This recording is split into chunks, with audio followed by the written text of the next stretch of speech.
పార్థసారథి మొట్టమొదటి నుండి non controversial. తన పనేదో తను చేసుకుపోతారు, ఎవరితో గొడవలు పడే రకం కాదు, సిన్సియర్గా ఉండే రకం. ఇంకోటి నాన్ కరప్టెడ్, తన ఆస్తులు అమ్ముకుని రాజకీయాలు చేసాడే కానీ ఎవరి దగ్గర దోచుకునే రకం కాదు. వ్యాపారాలు చేస్తారా, వ్యాపారం మీద వచ్చే డబ్బులతో రాజకీయం చేస్తుంటారు. అయితే ఆయనకి నిన్న ఈ భూములు ఇచ్చారు, అది గడ్డి కోసమని ఇచ్చారు అని చెప్పేసి సాక్షి రాసుకొచ్చింది. 800 ఎకరాలు ఇచ్చారు తక్కువ రేటుకి అన్నటువంటిది.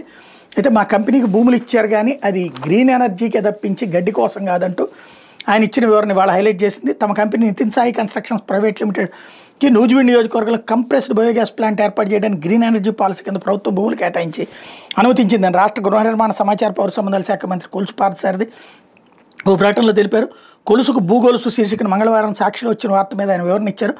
గ్రీన్ ఎనర్జీ పాలసీ కింద ప్రభుత్వం తన కంపెనీకి కంప్రెస్డ్ బయోగ్యాస్ ప్లాంట్ ఏర్పాటుకి 45 ఎకరాలు నిర్ధారించిన రేటుకి ఇచ్చిందని మంత్రి చెప్పారు.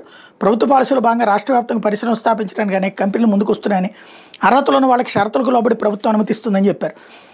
Nitin Sai constructions private limited కూడా అలాగే వచ్చిందని చెప్పారు. కంపెనీకి ఇచ్చిన 45 ఎకరాలు అది కూడా ప్రభుత్వం నిర్ధారించిన రేటుకేనని పేర్కొన్నారు.